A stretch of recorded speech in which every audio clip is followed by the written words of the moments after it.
Hey guys, it's Sean, and in today's video, we are going to cover exactly how to turn an audience of any size into superfans, clients, and profits. And the way that we're going to be talking about that is we're going to be talking about how to build a profitable world.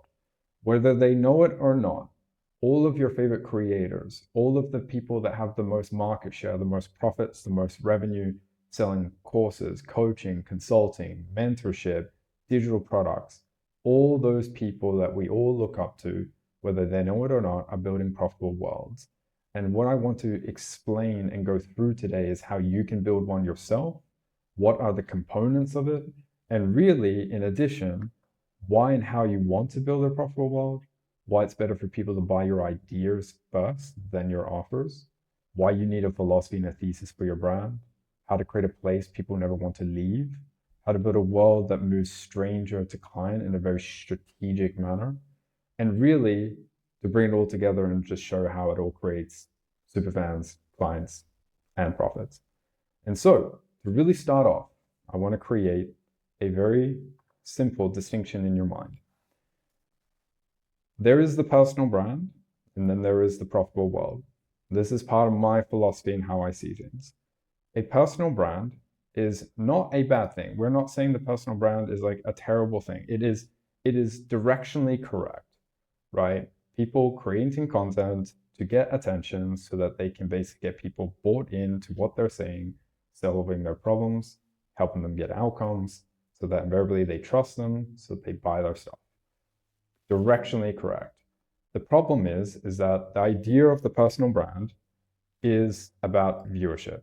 It's about trends, ideas, all the formats, etc., that are optimized for views, likes, comments, and subscribers. That is what building a personal brand has more or less become today. The people who are doing it in a way more strategic manner, what it is that they are doing, and how I see this, is that they're building profitable worlds. Profitable worlds are about buyership. It's about getting emails. It's about getting clients. It's about generating profits. It's about creating superfans. This is really what the best are doing. And this is also part of the philosophy of my company, my business, Simple Profits. That is my philosophy. It's the philosophy of simple profits. And the idea is that we want to build profitable worlds, not personal brands. And so the idea here is that personal brands create attention for the sake of it, versus profitable worlds are creating buyership and qualified attention and keeping it. Now, here's the thing. When we are building a profitable world, the idea is that we are trying to get a strategic movement of eyeballs from stranger, viewer, follower, lead, superfan, client. That is typically how that should work. And so the idea is that we are trying to move people in a very strategic way through this journey, right? And so really, that is the first distinction that I want to make in this video. Is in your head, I want you to start thinking about not how do I build a personal brand, but like how do I build a profitable world? That perception shift, I believe, will be like the most useful thing that you can get out of this video totally. Now, how do we even create a profitable world? What are the components? You will be very interested in this if you are someone who likes to be like intellectually stimulated by ideas, philosophies, works that are outside of like coaching, consulting, expert, creator, economy stuff. Because at the end of the idea, at the end of the day, we want to sell your ideas and philosophy, then the offers. What I mean by this is that when you're building a profitable world, you want to sell ideas in public and you want to keep offers private in your most intimate channels. Your intimate channels are typically your stories on Instagram. It's very bottom of funnel. It's typically in your email because that's also a very private owned place that you own. And then it's also in your workshops or your VSLs because typically people have to either opt into it or it's something that requires a commitment of attention. Now, the idea here is that we just want to get people bought into what you believe in your language. And then we want to then allow the offer to be the natural bridge. And so what I mean by this is that you're in the marketplace of ideas. And so selling ideas out loud, that is what creates the superfans. And it's what also decommoditizes you. What we have is that if you're anyone who's selling what you know, you instantly become commoditized as soon as you start selling outcomes and just being all about the outcomes. The way that you can decommoditize yourself is that you basically want to have a situation where you want to create a name for your methods, your approach, your mechanisms to help people solve their problems or get to an outcome, right? And what I mean by this is that if you have a process or a method that you help people use in your coaching, consulting, or anything that you do to help people go from like point A to point B, solve a problem, get an outcome, what you want to do is I'm going to delete this. It's about creating a name for your methods, approach, and mechanisms to help people solve their problems or get to an outcome. And so if you can basically then take that process, IP that process, and give it a name that instantly is an idea. So for me, I have proximity offers. I have the profit calendar. I have campaign cycling. I have small by design. I have guided by values. These ideas all compiled together, they basically start to separate you from everyone else who's basically saying the same thing, but you're actually giving it a termed IP terminology that no one else can copy. And so the way that you're doing this is essentially you're actually, once you start compiling ideas together, you start creating a philosophy, which is the next step. So really, you want to formulate a thesis or philosophy or worldview for the market to adopt. Your ideas are just ways to live and execute on the thesis or philosophy or worldview in real life. So basically, you are creating cosmology of ideas and aphorisms for people to explore and adopt. What this means is that you want to create a thesis or an antithesis or a philosophy for people to understand and adopt. For me, I have Simple Profits philosophy. Simple Profits philosophy is basically a collection of different principles and ideas. It also stems from my thesis on the market and what I believe to be true and what I believe not to be true. And it's also a collection or a creation of little different ideas and micro mechanisms that I've started to name and develop from just my work that I do with my clients. And so what you see here is that if you want to start to differentiate yourself in a very different way, you can start to then create your thesis or antithesis or your philosophy that allows you to stand out. And so typically what you want to do is you want to ask yourself these questions, right? You want to ask yourself, what is it you believe to be true in the market? What is it you believe to be wrong in the market? What is the setup for your thesis? So my setup for my thesis is that the coaching education space has leaned into this place of salespeople, CSMs, funnels, like crazy ad spend, massive teams, all of these kind of, I think, ideas that I just don't personally believe in, and I think are creating more chaos and problems than they are kind of simplicity and solutions. And so the belief and the way that you can kind of create and start with your thesis or philosophy is that you can identify, well, what is your core belief? So typically the way that you can do this is like, I believe that the best way to achieve a goal or desired outcome demands a pivot to core vehicle or approach. So you can even do this on a meta level, or you can do it on a micro level.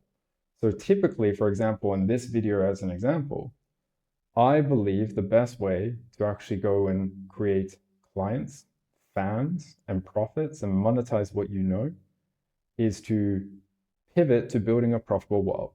That's like a small micro example of creating a belief. But the meta belief is that I believe the best way to build an online business that's meaningful, simple, calm, and profitable is by creating it in the Simple Profits way, which is small by design, guided by values, built like a tiny champagne bar, and is built to survive and serve the clients first and your life, and then be of service and be able to scale slowly, not fast. That's the idea. And so really what you do by doing this is you end up creating this contrast. By creating contrast, meaning this is what I believe to be true, and this is what I stand against, what you do, this is how you get someone to believe in your way of achieving an outcome versus the outcome itself, right? It's important to have an outcome, right? That's very specific. So for me, it's like adding 20K a month to my clients' businesses in a simple, calm, profitable way. That's like a very simplified version of it. But it's not about the outcome itself. It's more about the way. It's about the thesis, about the philosophy, my ideas, because those are the things that people want and that people buy into. And so if you end up in this space, right, is that when you sell ideas in a way of acquiring the outcome, this is how you separate yourself in a market that is saturated but sophisticated, right? This is basically, I think, one of the more important points. When you're in a market where everyone is selling the same outcome, so grow your business, get more leads, get more sales calls, reach this certain amount per month, add this amount per month, without going and doing massive guarantees or promises or anything like this, the only way that you can differentiate yourself is not in the outcome of the offer itself, unless you've got some amazing like offer or outcome that no one else can promise, but it's by defining the way to the outcome and being different in that. That is how you create the distinction in the market, and you do that by creating a philosophy which stems from a thesis on the market. And the philosophy is then a collection of termed IP'd ideas or micro mechanisms that allow you to then basically attach and acquire, or rather attain, the outcome itself, right? And so that's how you differentiate yourself. It's a very different way of thinking, because I think a lot of people have been trained into believing that the best way to actually survive and do well in the market is how can you get the best. It's not about the, how would you say, the classic hormozy or hormozyism, if you want to call it that, is like sell the destination, not the way to get there. It's like, it's a little bit, might require a different perspective in this day and age when so many people are coming online and wanting to sell their own ways of doing things. So that here is really about defining your thesis, your philosophy, and then the collection of ideas, your IP'd ideas that sit under the philosophy, which are really just a collection of ideas and aphorisms that allow you, or are basically determining the approach to get the outcome. So now that that is determined, we can then basically start to think about how do we actually create the world. The idea of the world, or world building, is the best way to explain this in most cases is that everyone is super fans of like Star Wars, or they're super fans of Disney movies or Toy Story, or they're super fans of their favorite TV shows. The reason that we're all super fans of like all these different shows and movies is that we feel like we've been dragged into a world. And the way that you're dragged into a world typically is that you're getting exposed to characters, to storylines, to places, and like visual language. And so really, all the people that you see, and you'll start to see this more as you kind of look at your favorite creators, look at your favorite people that you follow, all the most successful people that take rev share, sorry, not rev share, but like dominate the market.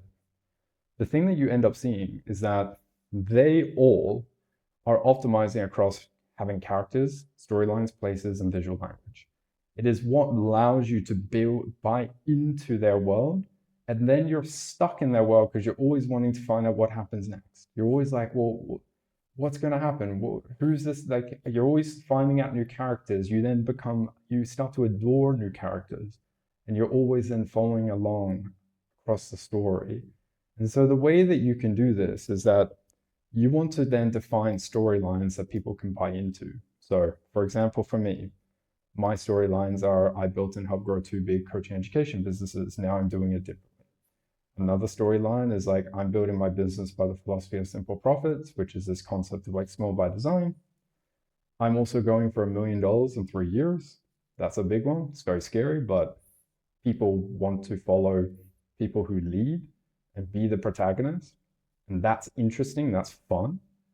And the other sort of storyline in my life and my brand is like, I'm in season 1 of Simple Profits, right? It's this kind of ongoing money show of, let's go watch Sean like take his philosophy to market and make it work and go and hit $1 million. And in season one, it's more about getting to 20K a month first and then getting to another level and then another level.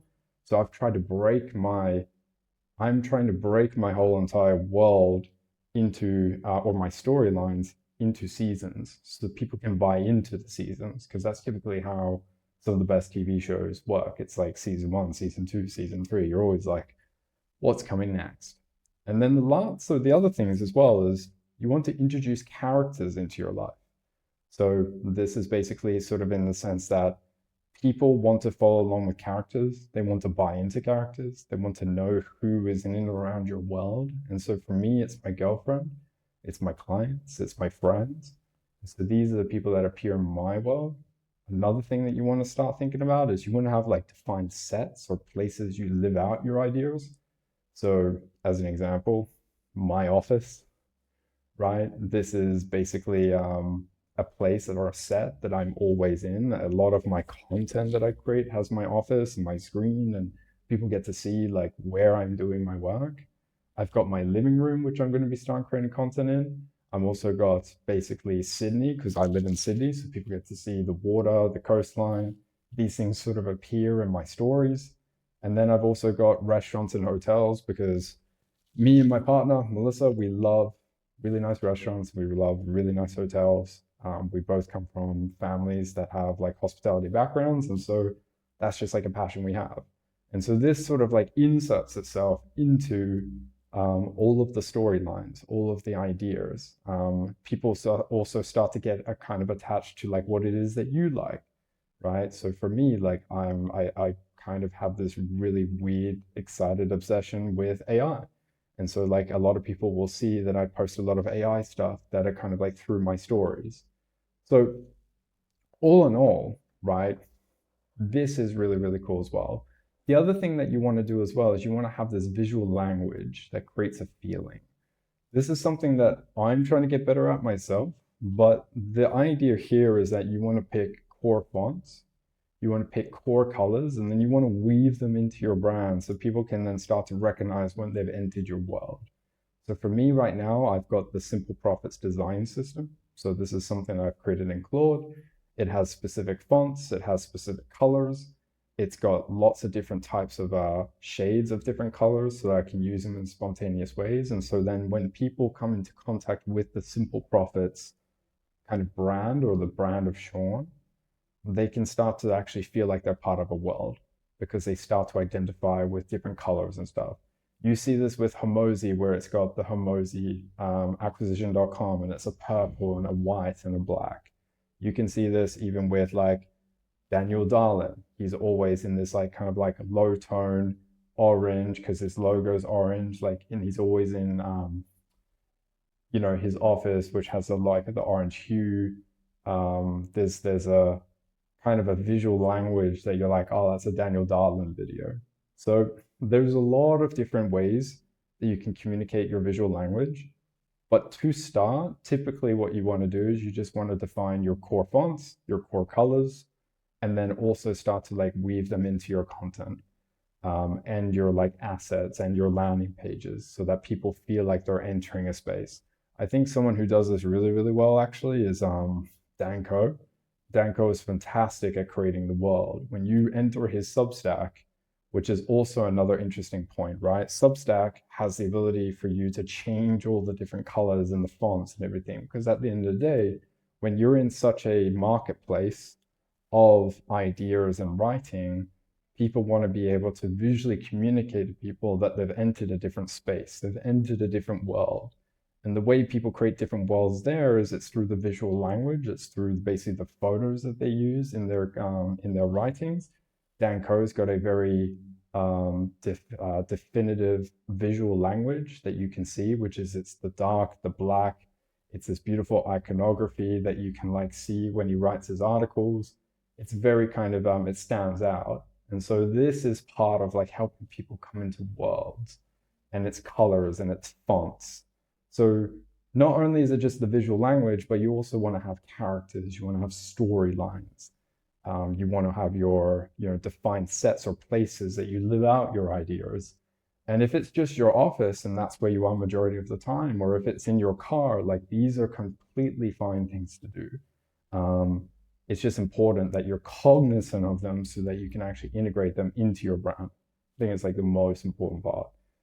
But it's also the trickiest because it's like it requires a level of creativeness that I think people, not necessarily that they don't have, it's not that they don't have taste. I think it's like some people have, might be like, for me, I think I have like 9 out of 10 taste, but I have like 2 out of 10 skill. So my ability to like communicate or define in words what it is that I like is very hard.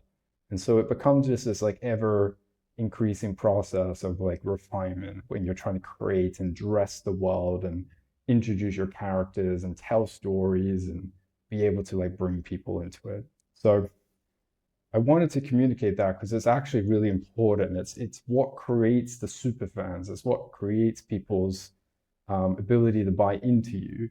If you're just a surface level information educational giver who just like spits out facts all the time, that's not going to be of service in a lot of ways. It's really not the idea. So here's the overall thing.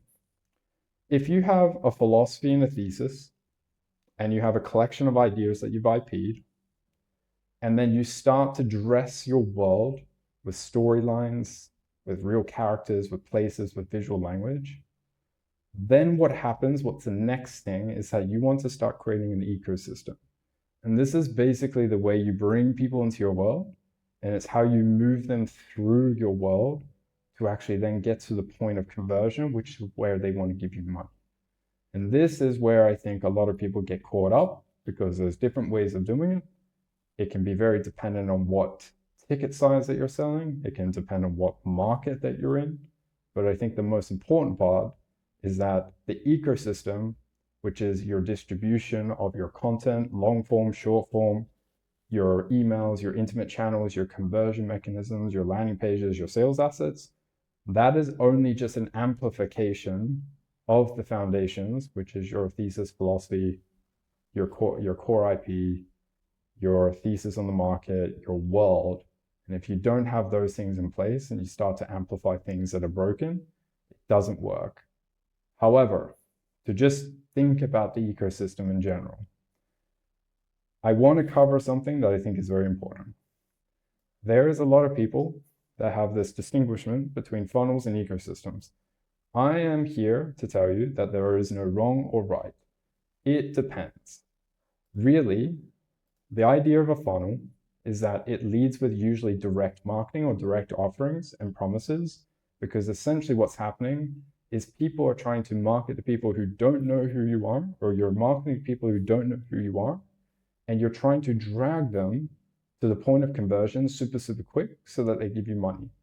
Typically, the way you do that is you have to make a large promise with a guarantee to someone who is in the buyer window so that they can basically make a decision really quick and then that they can convert. That is totally fine. There is people who are like clients of mine who do that, and I have no issues with it because in their business and at the stage of which they're in and what they're trying to do, that makes the most sense for them.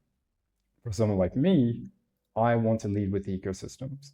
Ecosystems are just, in a way, they lead with ideas, with value, with philosophy, and it typically leads to lower cost of acquisition because it's indirect marketing. And because it's indirect marketing versus direct marketing, you get this differential in acquisition costs.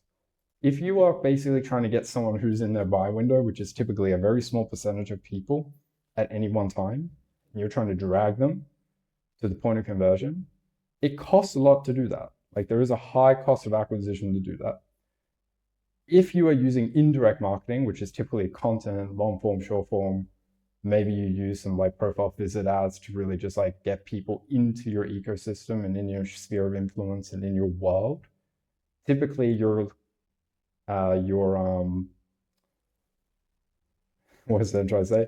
Typically your the amount of time that it takes for someone to convert out of the sales cycle, out of brain fart there, the sales cycle that you have is typically shorter. Us is typically longer. So I'll repeat that again because I had a little brain fart. The idea is that direct marketing decreases sales cycles, therefore it's more expensive to acquire those people. And indirect marketing or ecosystems typically extend the sales cycle because you're basically trying to get people bought into your world and slowly nurtured to the point at which when they are in their buying window, they decide that you're the person to buy from. And so that is my perspective and how I see it. I don't think none is like bad or worse. It's really just a choice, right? Funnels will bring clients to you because of your offer. Ecosystems tend to bring people to you because of how you think and your ways of doing things. That's really the difference. If you want clients that are like friends, you want to build an ecosystem. If you just want clients full stop and you don't give a fuck, you're like, I'll service anyone, then you basically can build a funnel and you can use a lot of direct marketing, lead with promises, guarantees. That's also fine if you're in a space where, if you're in basically a place where, you want to do direct and you want quick cash, that's typically what you do. If you're like me and you're kind of creative by nature and you have longer time horizons and you basically have maybe like a little bit of a longer like runway, you typically are kind of allowed to lean into really ecosystems as your main primary way of like bringing people to you. So hopefully that was useful. I think the big thing here is this is how I see ecosystems. I've got a little explainer here on all of this, but I'll just go through it really just on the visual. This is how I see ecosystems. Your ecosystem is really built out of short form, long form, your intimate channels, and then I would just call them like your closing channels or your closing mechanism. And then you have the client, which is basically where everything evolves around, because the client should be at the center of your universe. It should be at the center of your world. If the client is not at the center of your world, then you're in this space for probably the wrong reasons, and I advise you to maybe sell software or something different. The whole idea is that really your short form is a speakerphone. It is what gets people interested, or is how you bring people into your world, right? There's people that are outside of your world right now. They don't know you exist. They don't know that you're interesting. They don't know that you have interesting ideas. They don't know that you've got really cool concepts that you want to share. Short form content is usually the easiest way to get that attention, right? Because short form content usually can get increased reach, and you can usually have infinite at-bats of creating short form content that you can tap into people's symptoms or problems. Long form content is typically also, it can be a really good way of like bringing people into your world, but typically long form content is usually this like nurturing mechanism. It's typically what you're trying to do is you're trying to get someone who's like symptom or problem aware, you bring them into your kind of long form content space, which is typically like your YouTube, your podcast, or maybe it's a very long form deep newsletter, something that Tanko does. What you're trying to do there is you're trying to basically drag someone from basically problem. I wouldn't say drag, but you're trying to move someone from problem aware into solution aware. And the solutions that you're trying to present is your unique ways of solving problems. This is a classic example. This whole video is basically, we're in here.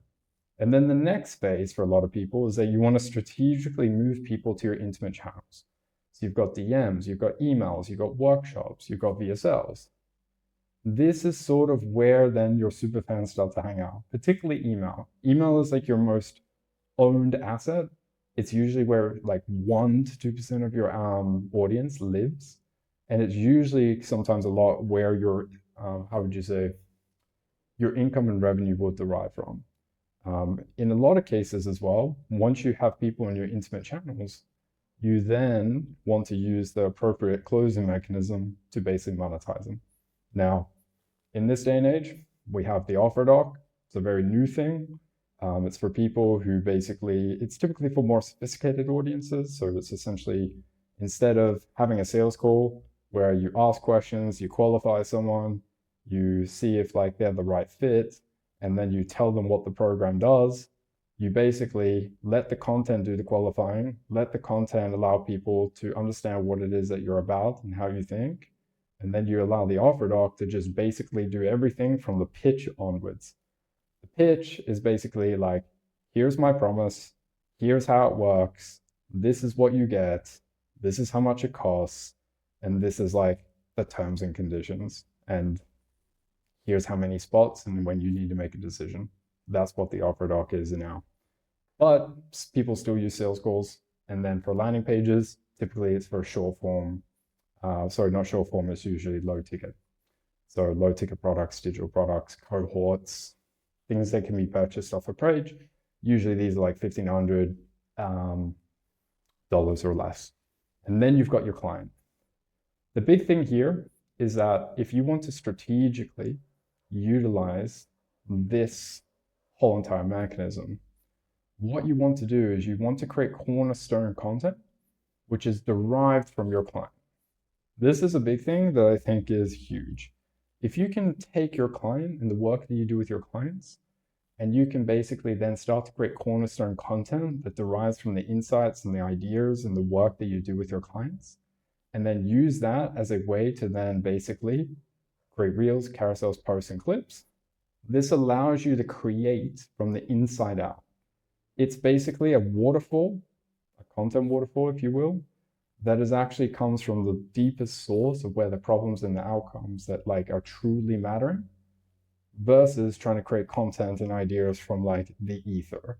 Because I think what's happening right now is you have this situation where everyone's trying to find content ideas from AI, and it's creating this echo chamber where if you're finding content ideas from AI and AI is helping you find content ideas, and then AI is just trained on the same data set of everyone creating content ideas, it creates this weird sort of like circular repetitiveness and sameness, you could say, that doesn't allow you to differentiate yourself. By sourcing your work from the client or your content from the client or your own business or your own life, you're able to distinguishingly say stuff that other people can't say. Everyone can say, here's how to create 5 really good content ideas tomorrow. No one can say, here's exactly how I worked with my client who couldn't generate a content idea to save their life and how we created 102 minutes. Whatever. I know it's pretty fantastical, probably is not correct, but here's how we did it. That's something that you can say that no one else can. So this is why we do it in this way. So in my world and how I think about this, what I work with my clients, what I do with my clients, what I've done with my past clients, because I've worked with a lot of past clients, I'm basically finding problems, outcomes, and ideas that I've basically helped them implement, get to solve. And that is the center of really the content that I want to create, in which case I create cornerstone content, which is usually my long form.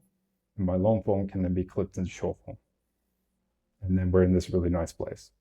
And so really, the other side of this is that whilst we create from inside out, to actually build and bring people into our world, what we're trying to do is we're trying to pull people from the outside in. Short form exists to really get people's attention and the problem symptom aware sort of like stage.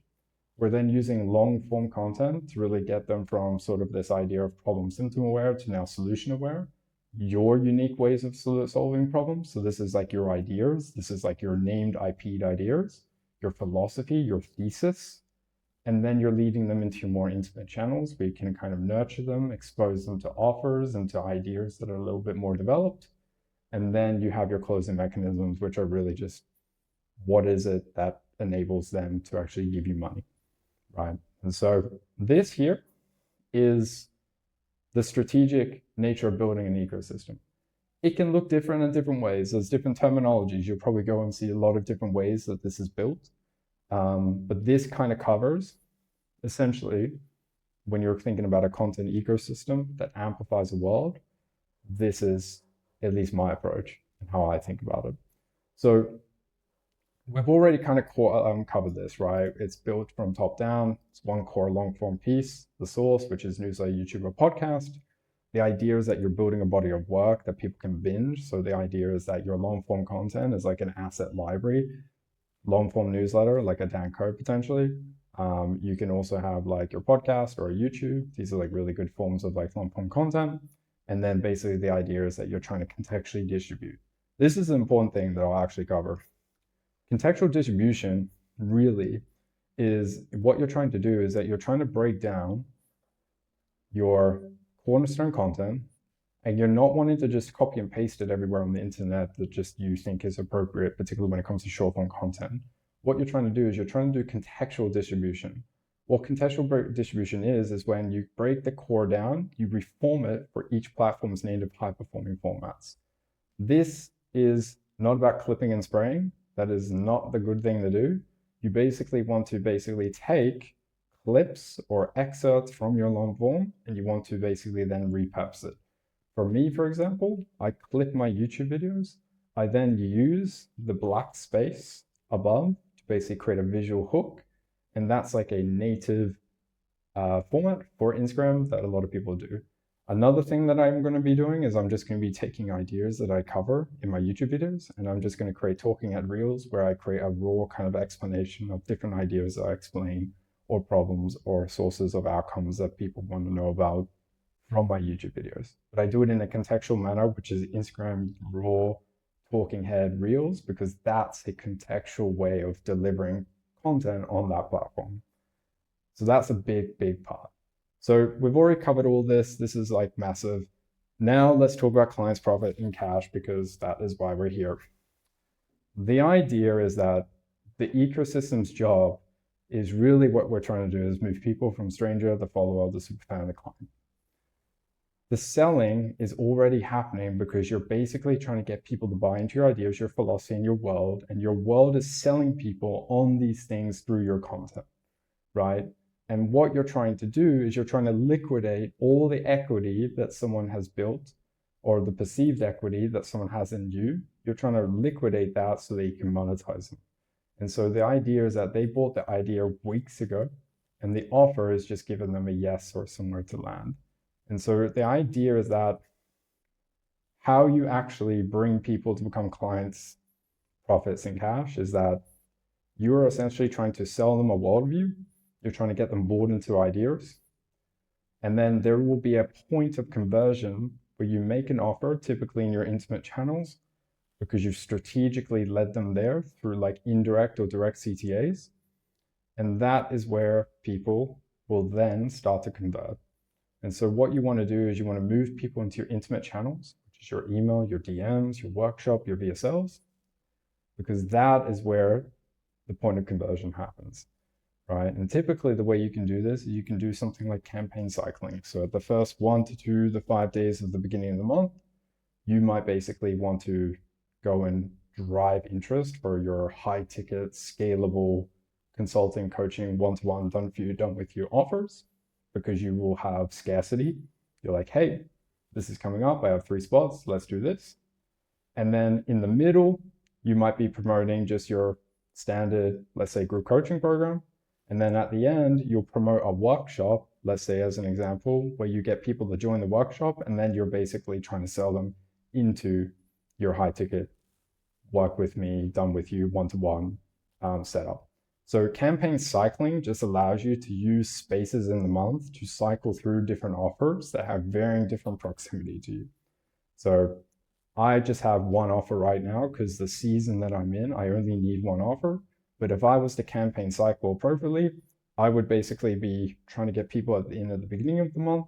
And then I would be also trying to get people to be on at the end of the month. And in the middle, I would just be then trying to get people to be buying into my email newsletter, promoting my email newsletter all the time. So that's the idea. So the way that you bring people into your ecosystem and move them around, very different, depends on your audience. My audience, and shout out to my mentor who actually told me this, because this I think is like a fantastic way to see it. If you have a sophisticated audience, particularly if you're in this coaching, consulting, education space, a lot of the time you expect people to move themselves. So you don't need a lot of like CTAs. People will consume their content, your short form content, they'll go to your long form content, they'll then move themselves to your newsletter, and then on their newsletter, if they feel like the offer is relevant and they're in that buying window, they buy from you. If you're working with the unsophisticated audience, typically you have to do short form content, you have to send them to your YouTube content. From your YouTube content, you have to send them to your newsletter or a lead magnet or an opt-in or a free training or a VSL. On your short form content, you have to send them the lead magnets, and you have to push them to the next stage. Like you're making micro offers along the way so you can get people closer and in your ecosystem, your world. So to kind of like finish this all up, higher ticket will require sales calls and offer docs. Lower ticket requires landing pages most of the time. But to recap, stop building personal brand viewership. We want to build profitable worlds. Sell ideas in public, offers in private. Build on a thesis and a philosophy. So this is winning on the how, not the destination. Dress it into the world, your characters, your storylines, your visual language, your sets.